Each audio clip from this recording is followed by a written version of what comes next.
Hello po.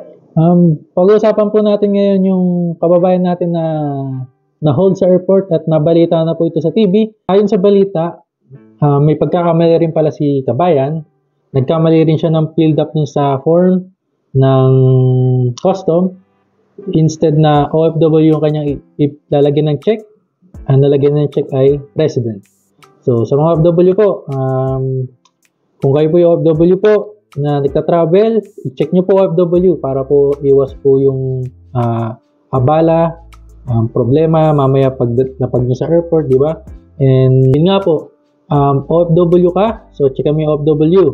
And meron pa siya dong nakalagay na kung may dala siyang another na mobile bukod sa kanyang panggamit na mobile. And napilda pa niya yata dun is wala siyang dala. So, pero may dala siya. So, nagkamali si kabayan ng filled up. So, yun. Kaya nagkaroon ng issue. And yung trato sa kanya is naging hindi pang OFW kasi nga, ang pinilda pa niya is hindi siya OFW. So, syempre, pag hindi ka OFW, iba yung trato kasi iba yung parang tourist ka. And ba't may dala kang ganyan? Kasi pag OFW nga, may mga benefits sa mga kung gaano kadami yung amount na pwedeng madala ng isang OFW. Nagkamali po si kabayan ng filled up, na-checkan niya is hindi siya OFW and wala siyang dalang another mobile bukod sa kanyang panggamit.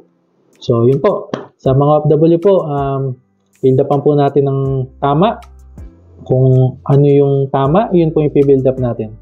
Kasi po, magkakaproblema po sa bandang huli. Kunyari, paglapag natin sa Pilipinas, paglapag natin, and kung nagkamali tayo, yun po, magkakaroon po ng problema.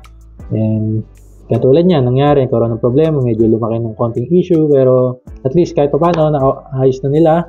And nakita natin yung kung ano yung mali, and yung pagkakamali. And yun po, siguro maging ano na lang to, parang aral din na dapat yung pag-build up rin natin is tama. So, pero syempre, di rin natin mawawala yung duda minsan na magdududa yung ibang mga OFW na bakit nasisita, di ba? Minsan talaga hindi mawawala kasi may mga times na mababalita kasi may ganun. So, hindi rin natin masisi. Pero kung na yung uwi, nag-build up, kailangan tama yung gawin pag-build up. So, para iwas rin ang problema. So, yun lang po. Kung hindi ka po nakapag-subscribe sa aking channel, mag-subscribe ka na para updated ka pa sa mga susunod pang update sa mga OFW. And Mr. JCL po pala. Yun po, palike po pala ang video. And yun, thank you.